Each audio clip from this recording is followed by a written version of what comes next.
17. Meanwhile, ambition and contention for the throne actuated the minds of the fathers. Factions had not yet sprung up from individuals, because, among a new people, no one person was eminently distinguished above the rest. The contest was carried on between the different orders. The descendants of the Sabines wished a king to be elected out of their body, lest, because there had been no king on their side since the death of Tatius, they might lose their claim to the crown according to the compact of equal participation. The old Romans spurned the idea of a foreign prince. Amid this diversity of views, however, all were anxious that there should be a king, they not having yet tasted the sweets of liberty. Fear then seized the senators, lest the minds of the surrounding states being incensed against them, some foreign power should attack the state, now without a government, and the army without a leader. It was therefore their wish that there should be some head, but no one could bring himself to give way to another. Thus the 100 senators divide the government among them, 10 decuries being formed, and one selected from each decury, who was to have the chief direction of affairs. 10 governed, one only was attended with the insignia of authority and the lictors. Their power was limited to the space of 5 days, and it passed through all in rotation, and the interval between a kingly government lasted a year. From the circumstance it was called an interregnum, a term which holds good even now. But the people began to murmur that their slavery was multiplied, and that they had got 100 sovereigns instead of one, and they seemed determined to bear no authority but that of a king, and that one of their own choosing. When the fathers perceived that such schemes were in agitation, thinking it advisable to offer them, of their own accord, what they were sure to lose, they thus conciliate the favour of the people by yielding to them the supreme power, yet in such a manner as to grant them no greater privilege than they reserved to themselves. For they decreed, that when the people should choose a king, the election should be valid, if the Senate approved. And the same forms are observed at this day in passing laws and electing magistrates, though their efficacy has been taken away, for before the people begin to vote, the senators declare their approbation, whilst the result of the elections is still uncertain. Then the Inter Rex, having called an assembly of the people, addressed them in this manner: Do you, Romans, choose yourselves a king, and may it prove fortunate, happy, and auspicious to you, so the fathers have determined.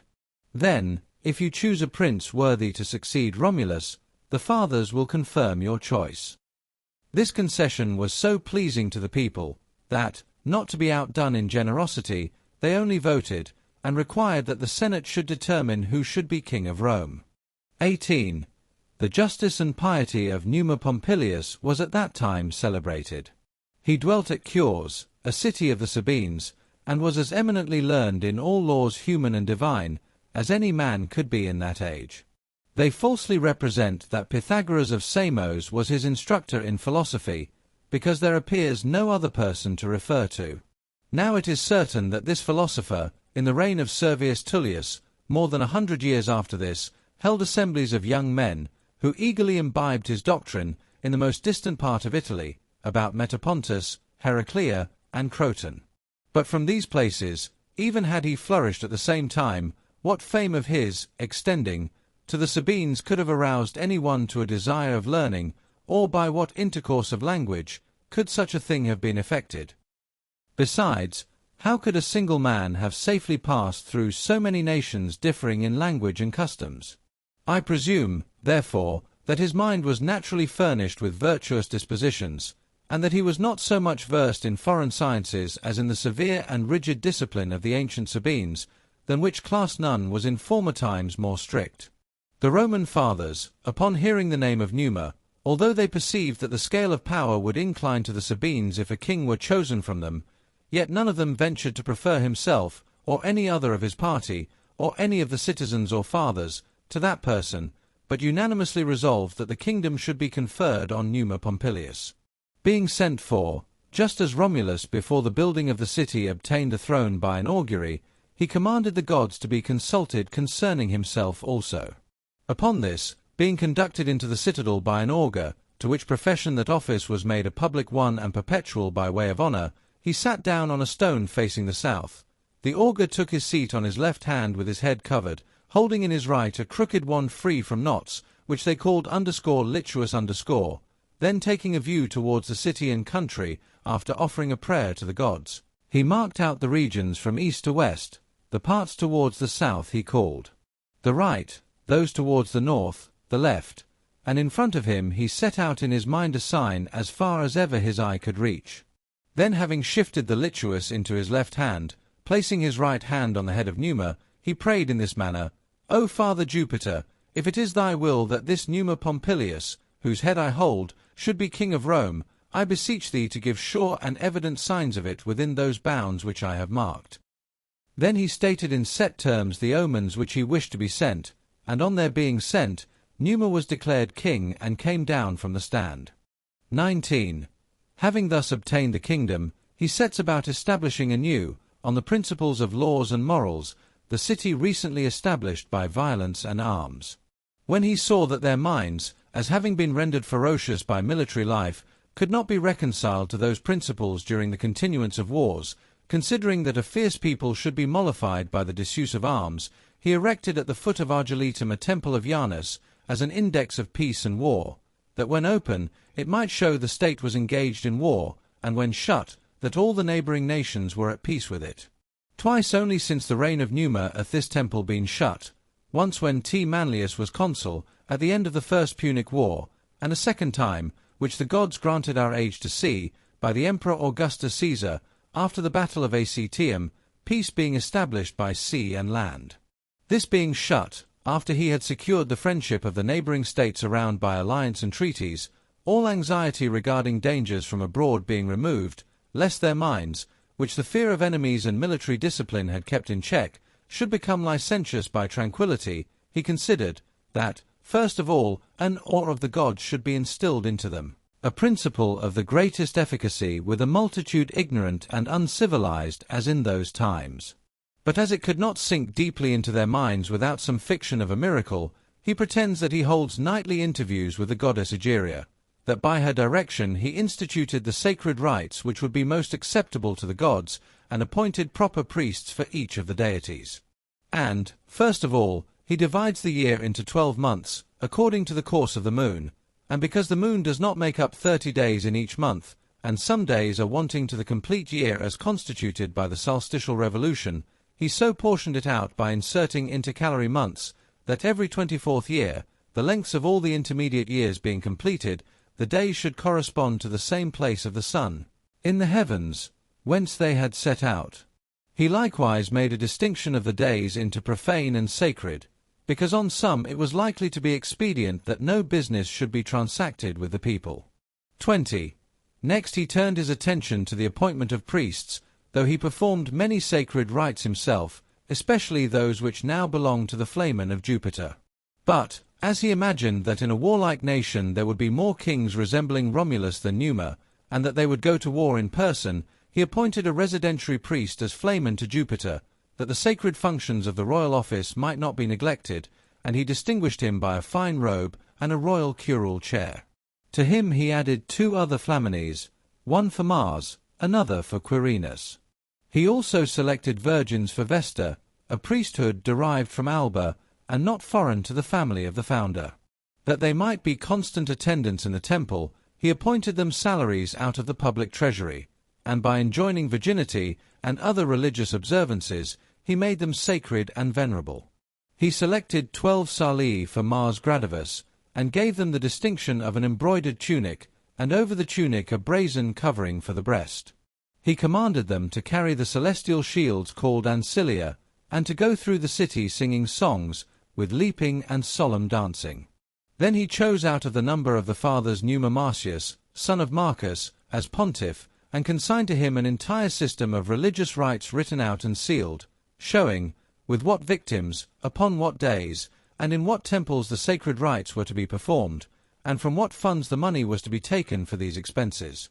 He placed all religious institutions, public and private, under the cognizance of the pontiff to the end that there might be some place where the people should come to consult, lest any confusion in the divine worship might be occasioned by neglecting the ceremonies of their own country and introducing foreign ones.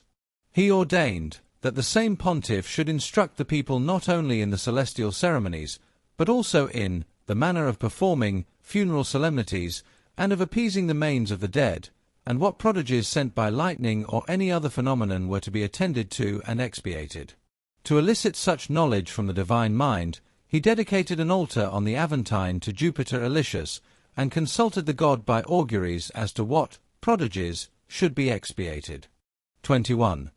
The whole multitude having been diverted from violence and arms to the considering and adjusting these matters, both their minds had been engaged in doing something, and the constant watchfulness of the gods now impressed upon them, as the deity of heaven seemed to interest itself in human concerns, had filled the breasts of all with such piety, that faith and religious obligations governed the state, no less than fear of the laws and of punishment. And while the people were moulding themselves after the morals of the king, as their best example, the neighbouring states also, who had formerly thought that it was a camp, not a city, situate in the midst of them to disturb the general peace, were brought to feel such respect for them that they considered it impious that a state, wholly occupied in the worship of the gods, should be molested. There was a grove, the middle of which was irrigated by a spring of running water, issuing from a dark grotto. As Numa went often thither alone, under pretence of conferring with the goddess, he dedicated the place to the Muses, because their meetings with his wife Egeria were held there. He also instituted a yearly festival to Faith alone, and commanded the priests to be carried to her temple in an arched chariot drawn by 2 horses, and to perform the divine service with their hands wrapped up to the fingers, intimating that faith ought to be protected, and that her seat ought to be sacred even in men's right hands. He instituted many other sacred rites, and dedicated places for performing them, which the priests call RJ. But the greatest of all his works was his maintenance of peace, during the whole period of his reign, no less than of his royal prerogative. Thus 2 kings in succession, by different methods, the one by war, the other by peace, aggrandized the state.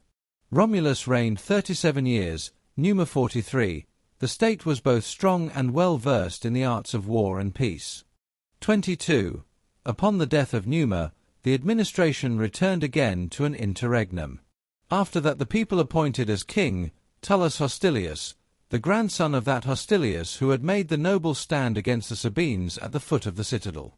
The fathers confirmed the choice. He was not only unlike the preceding king, but was even of a more warlike disposition than Romulus. Both his youth and strength, and the renown of his grandfather, stimulated his ambition. Thinking therefore that the state was becoming languid through quiet, he everywhere sought for pretexts for stirring up war. It happened that some Roman and Alban peasants had mutually plundered each other's lands. Gaius Cluilius at that time governed Alba. From both sides ambassadors were sent almost at the same time to demand restitution. Tullus ordered his to attend to nothing before their instructions. He knew well that the Alban would refuse, and that so war might be proclaimed on just grounds. Their commission was executed more remissly by the Albans. For being courteously and kindly entertained by Tullus, they politely availed themselves of the king's hospitality. Meanwhile the Romans had both been first in demanding restitution, and, upon the refusal of the Albans, had proclaimed war after an interval of 30 days. Of this they give Tullus notice. Upon this he granted the Alban ambassadors an opportunity of stating what they came to demand. They, ignorant of all, waste some time in making apologies, that it was with the utmost reluctance they should say anything which was not pleasing to Tullus, but they were compelled by their orders. That they had come to demand restitution, and if this be not made, they were commanded to declare war. To this Tullus made answer, Go tell your king, that the king of the Romans takes the gods to witness, which of the 2 nations doth with contempt first dismiss the ambassadors demanding restitution, that on it they may visit all the calamities of this war. The Albans carry home these tidings. 23. War was prepared for on both sides with the utmost vigour, very like to a civil war, in a manner between parents and children, both being Trojan offspring, for from Troy came Lavinium, from Lavinium Alba, and the Romans were descended from the race of Alban kings. But the result of the war rendered the quarrel less distressing, for they never came to any action, and, when the houses only of one of the cities had been demolished, the 2 states were incorporated into one. The Albans first made an eruption into the Roman territories with a large army. They pitched their camp not above 5 miles from the city, and surround it with a trench, which, for several ages, was called the Cluilian Trench, from the name of the general, till, in process of time, the name, together with the thing itself, were both forgotten. In that camp Cluilius, the Alban king, dies. The Albans create Mettus Facetious dictator. In the meantime, Tullus being in high spirits, especially on the death of the king, and giving out that the supreme power of the gods, having begun at the head, would take vengeance on the whole Alban nation for this impious war, having passed the enemy's camp in the night time, marches with a hostile army into the Alban territory. This circumstance drew out Mettus from his camp likewise. He leads his forces as near as he can to the enemy. From thence he commands a herald, dispatched by him, to tell Tullus that a conference was expedient before they came to an engagement, and that if he would give him a meeting, he was certain he should adduce matters which concerned the interest of Rome not less than that of Alba. Tullus, not slighting the proposal, though the advances made were of little avail, draws out his men in order of battle. The Albans on their part come out also. As both armies stood in battle array, the chiefs, with a few of the principal officers, advance into the middle between them. Then the Alban commences thus: that injuries and the non-restitution of property according to treaty, when demanded, were the cause of this war, methinks I both heard our King Cluilius assert, and I doubt not, Tullus, but that you state the same thing. But if the truth is to be told, rather than that which is plausible, the desire of dominion stimulates two kindred and neighbouring states to arms. Nor do I take upon myself to determine whether rightly or wrongly, be that his consideration who commenced the war. The Albans have made me their leader for carrying on the war.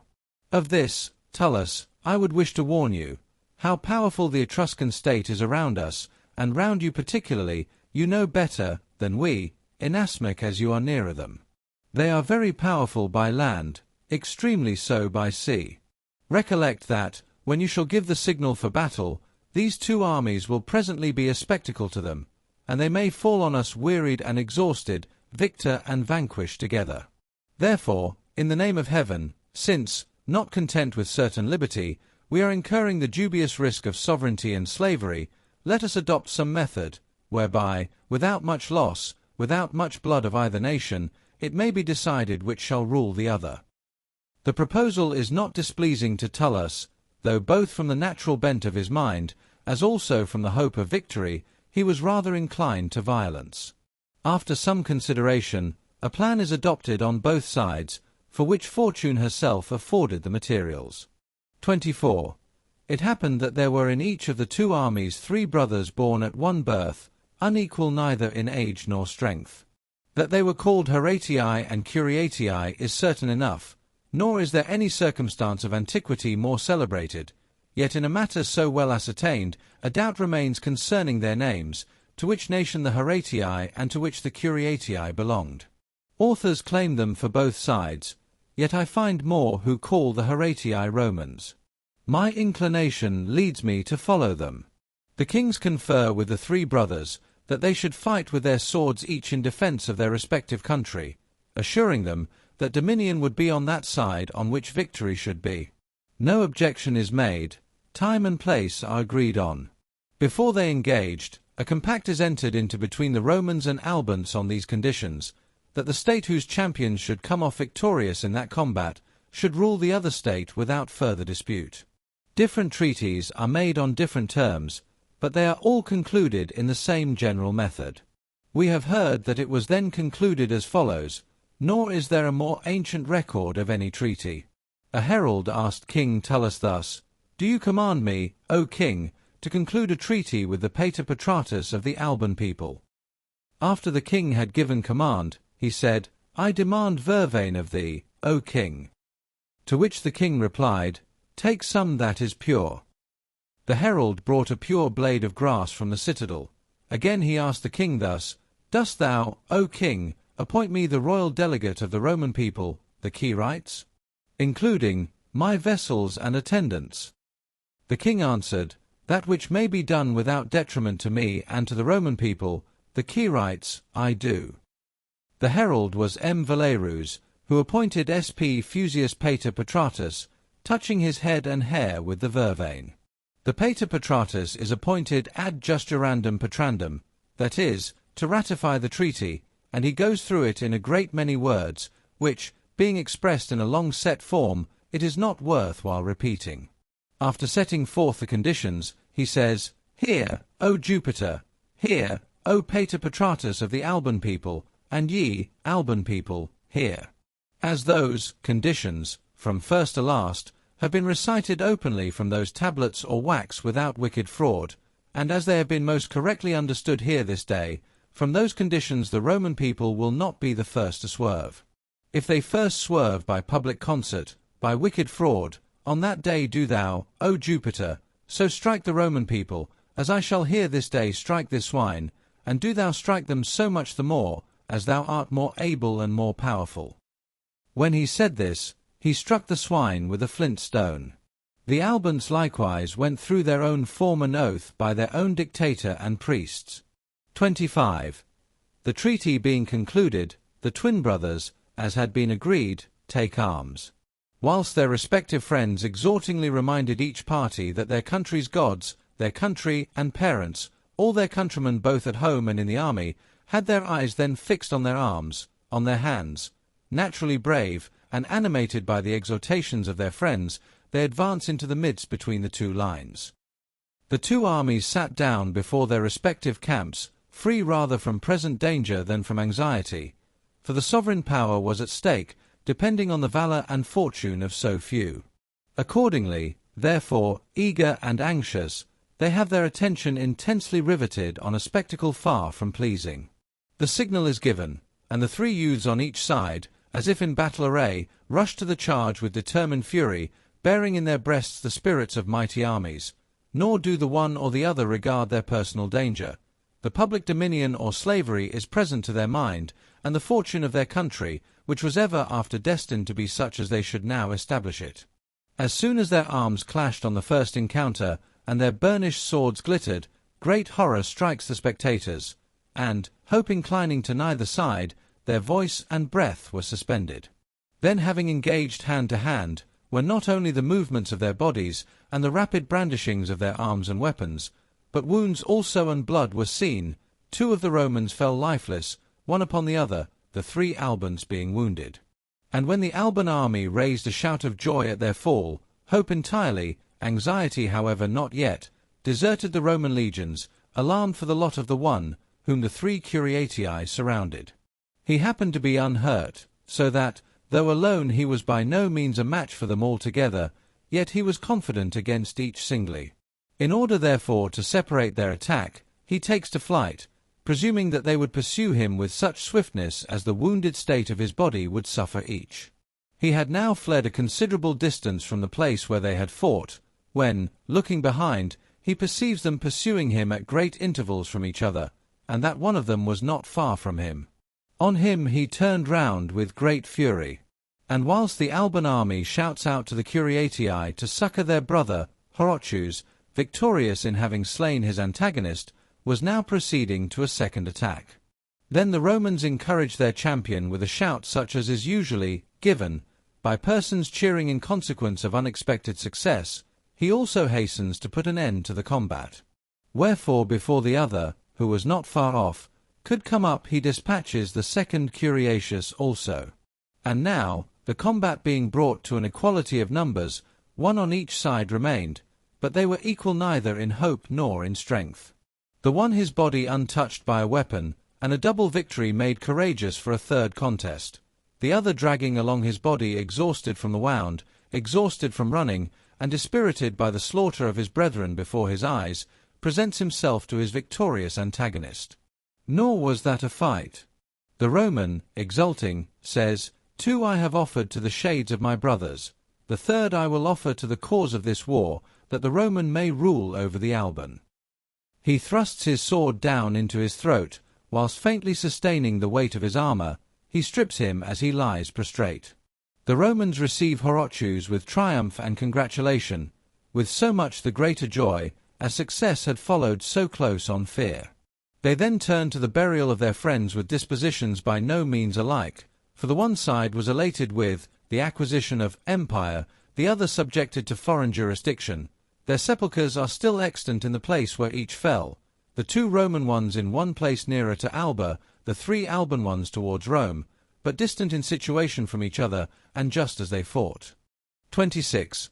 Before they parted from thence, when Mettus, in conformity to the treaty which had been concluded, asked what orders he had to give, Tullus orders him to keep the youth in arms, that he designed to employ them, if a war should break out with the Veientes.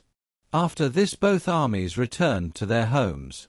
Horatius marched foremost, carrying before him the spoils of the 3 brothers. His sister, a maiden who had been betrothed to one of the Curiatii, met him before the gate Capena, and having recognized her lover's military robe, which she herself had wrought, on her brother's shoulders, she tore her hair, and with bitter wailings called by name on her deceased lover. The sister's lamentations in the midst of his own victory, and of such great public rejoicings, raised the indignation of the excited youth. Having therefore drawn his sword, he run the damsel through the body, at the same time chiding her in these words, "Go hence, with thy unseasonable love to thy spouse, forgetful of thy dead brothers, and of him who survives, forgetful of thy native country. So perish every Roman woman who shall mourn an enemy." This action seemed shocking to the fathers and to the people, but his recent services outweighed its guilt. Nevertheless, he was carried before the king for judgment. The king, that he himself might not be the author of a decision so melancholy and so disagreeable to the people, or of the punishment consequent on that decision, having summoned an assembly of the people, says, "I appoint, according to law, duumvirs to pass sentence on Horatius for treason." The law was of dreadful import. Let the duumvirs pass sentence for treason. If he appeal from the duumvirs, let him contend by appeal. If they shall gain the cause, cover his head, hang him by a rope from a gallows, scourge him either within the pomoerium or without the pomoerium. When the duumvirs appointed by this law, who did not consider that, according to the law, they could acquit even an innocent person, had found him guilty, one of them says, "P. Horatius, I judge thee guilty of treason. Go, lictor, bind his hands." The lictor had approached him, and was fixing the rope. Then Horatius, by the advice of Tullus, a favourable interpreter of the law, says, "I appeal." Accordingly, the matter was contested by appeal to the people. On that trial persons were much affected, especially by Publius Horatius the father declaring that he considered his daughter deservedly slain, were it not so, that he would by his authority as a father have inflicted punishment on his son. He then entreated that they would not render childless him whom but a little while ago they had beheld with a fine progeny. During these words the old man, having embraced the youth, pointing to the spoils of the Curiatii fixed up in that place which is now called Pila Horatia, "Romans," said he, "can you bear to see bound beneath a gallows amid scourges and tortures, him whom you just now beheld marching decorated, with spoils, and exulting in victory, a sight so shocking as the eyes even of the Albans could scarcely endure? Go, lictor, bind those hands, which but a little while since, being armed, established sovereignty for the Roman people. Go, cover the head of the liberator of this city, hang him on the gallows, scourge him either within the pomoerium, so it be only amid those javelins and spoils of the enemy, or without the pomoerium, only amid the graves of the Curiatii. For whither can you bring this youth, where his own glories must not redeem him from such ignominy of punishment?" The people could not withstand the tears of the father, or the resolution of the son, so undaunted in every danger, and acquitted him more through admiration of his bravery than for the justice of his cause. But that so notorious a murder might be atoned for by some expiation, the father was commanded to make satisfaction for the son at the public charge. He, having offered certain expiatory sacrifices, which were ever after continued in the Horatian family, and laid a beam across the street, made his son pass under it as under a yoke, with his head covered. This remains even to this day, being constantly repaired at the expense of the public. They call it Sororium Tigillum. A tomb of square stone was erected to Horatia in the place where she was stabbed and fell. 27. Nor did the peace with Alba continue long. The dissatisfaction of the populace, because the fortune of the state had been hazarded on 3 soldiers, perverted the weak mind of the dictator, and because honourable measures had not turned out well, he began to conciliate their affections by perfidious means. Accordingly, as one formerly seeking peace in war, so now seeking war in peace, because he perceived that his own state possessed more courage than strength, he stirs up other nations to make war openly and by proclamation. For his own people he reserves treachery under the mask of alliance. The Fidenates, a Roman colony, having gained over the Veientes as partisans in the confederacy, are instigated to declare war and take up arms under compact of desertion on the part of the Albans. When Fidenae had openly revolted, Tullus, after summoning Mettus and his army from Alba, marches against the enemy. When he crossed the Anio, he pitches his camp at the conflux of the rivers. Between that place and Fidenae, the army of the Veientes had crossed the Tiber. These, in line of battle, occupied the right wing near the river. The Fidenates are posted on the left nearer the mountains. Tullus stations his own men opposite the Veientian foe. The Albans he opposes to the legion of the Fidenates. The Alban had not more courage than fidelity. Neither daring therefore to keep his ground, nor to desert openly, he files off slowly to the mountains. After this, when he supposed he had gone far enough, he halts his entire army, and being still irresolute in mind, in order to waste time, he opens his ranks. His design was, to turn his forces to that side to which fortune should give success. At first the Romans who stood nearest were astonished, when they perceived their flanks were uncovered by the departure of their allies. Then a horseman in full gallop announces to the king that the Albans were moving off. Tullus, in this perilous juncture, vowed 12 salii and temples to paleness and panic. Rebuking the horseman in a loud voice, so that the enemy might hear him, he orders him to return to the fight, that there was no occasion for alarm, that by his order the Alban army was marching round to fall on the unprotected rear of the Fidenates. He likewise commands him to order the cavalry to raise their spears aloft. This expedient intercepted from a great part of the Roman infantry the view of the Alban army retreating. Those who saw it, believing what they had heard the king say, fought with the greater ardour. The alarm is now transferred to the enemy. They had both heard what had been pronounced so audibly, and a great part of the Fidenates, as having been joined as colonists to the Romans, understood Latin. Therefore, that they might not be intercepted from the town by a sudden descent of the Albans from the hills, they take to flight. Tullus presses forward, and having routed the wing of the Fidenates, returned with greater fury against the Veientes, disheartened by the panic of the others. Nor did they sustain his charge, but the river, opposed to them behind, prevented a precipitate flight. Whither when their flight led, some, shamefully throwing down their arms, rushed blindly into the river. Others, while they linger on the banks, doubting whether to fly or fight, were overpowered. Never before had the Romans a more desperate battle. 28. Then the Alban army, that had been spectators of the fight, was marched down into the plains. Mettus congratulates Tullus on his defeat of the enemy. Tullus on his part addresses Mettus with great civility. He orders the Albans to unite their camp with the Romans, which he prayed might prove beneficial to both, and prepares a sacrifice of purification for the next day. As soon as it was light, all things being in readiness, according to custom, he commands both armies to be summoned to an assembly. The heralds, beginning at the outside, summoned the Albans first. They, struck too with the novelty of the thing, in order to hear the Roman king harangue, crowded next to him. The Roman legions, under arms, by concert surrounded them. A charge had been given to the centurions to execute their orders without delay. Then Tullus begins as follows: Romans, if ever before at any other time in any war there was an occasion on which you should return thanks, first to the immortal gods, next to your own valour, that occasion was yesterday's battle. For the contest was not more with enemies than with the treachery and perfidy of allies, a contest which is more serious and more dangerous.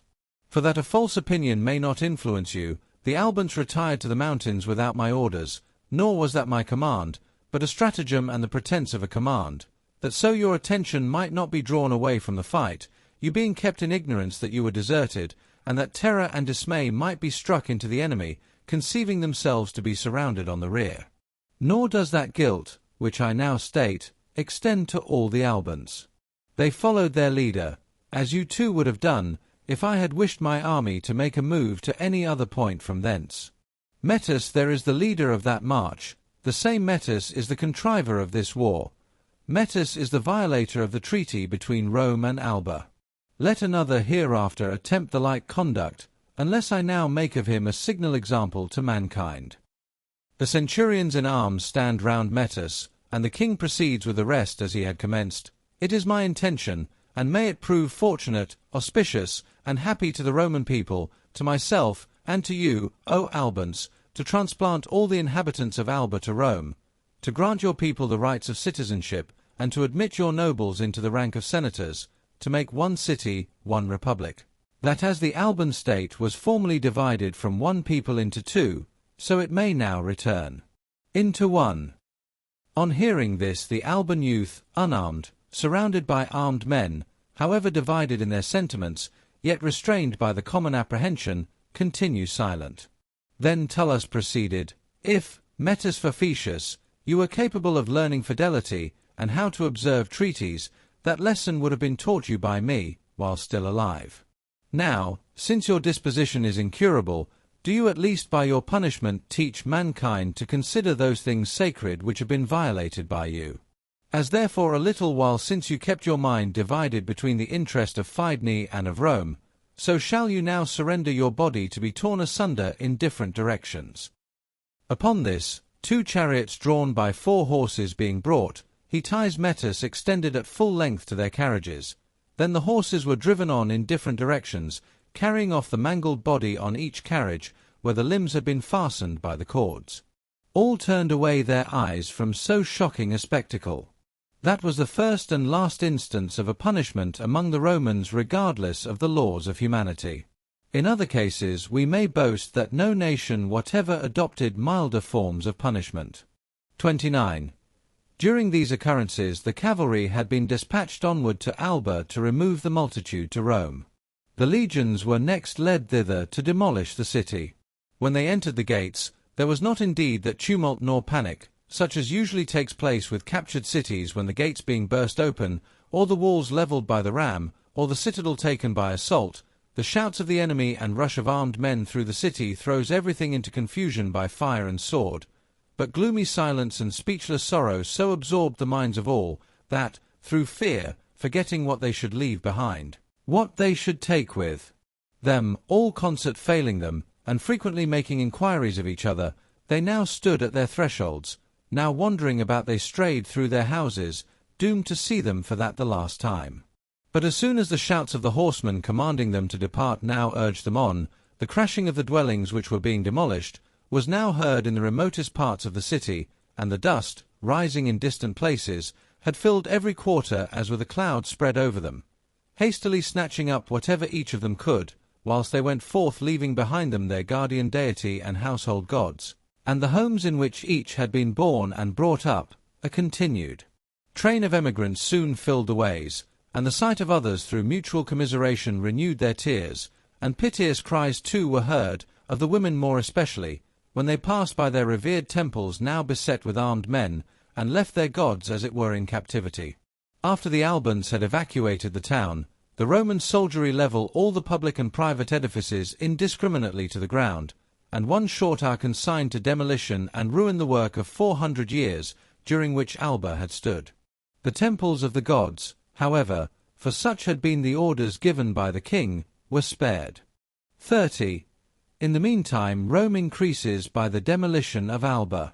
The number of citizens is doubled. The Celian Mount is added to the city, and in order that it might be inhabited more populously, Tullus selects that situation for his palace and there took up his abode. The leading persons among the Albans he enrolls among the patricians, that branch of the state also might increase, the Julii, Servilii, Quinctii, Geganii, Curiatii, Cloelii, and as a consecrated place of meeting for the order augmented by him he built a senate house, which was called Hostilia even down to the age of our fathers. And that every rank might acquire some additional strength from the new people, he formed 10 troops of horsemen from among the Albans. He likewise recruited the old, and raised new legions from the same source. Confiding in this increase of strength, Tullus declares war against the Sabines, a nation at that time the most powerful, next to the Etrurians, in men and in arms. Injuries had been done on both sides, and restitution demanded in vain.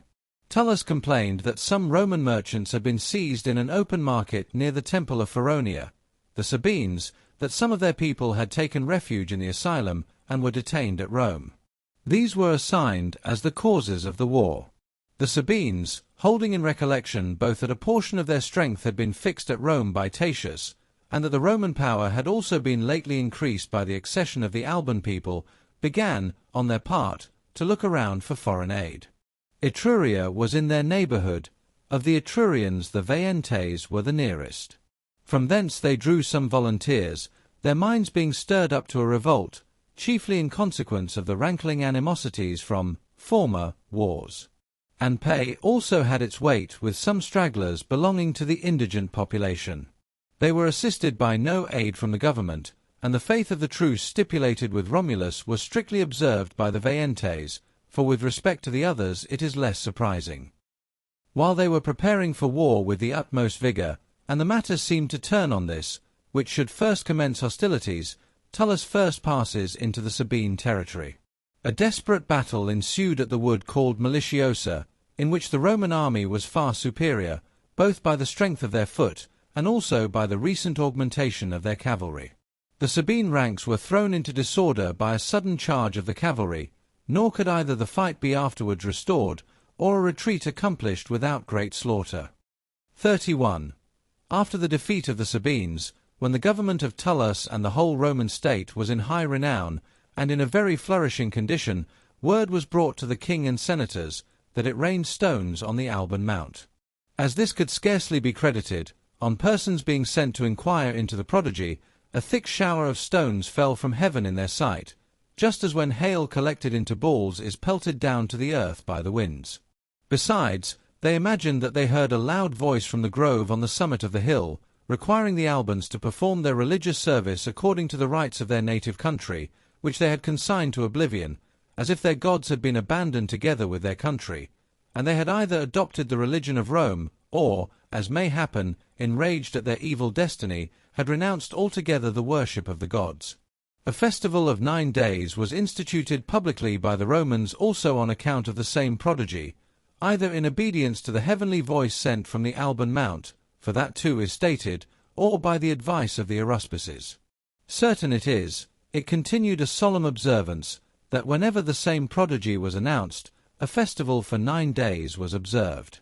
Not long after, they were afflicted with a pestilence, and though from this there arose an aversion to military service, yet no respite from arms was granted by this warlike king, who considered that the bodies of the young men were even more healthy abroad than at home, until he himself also was seized with a lingering disease.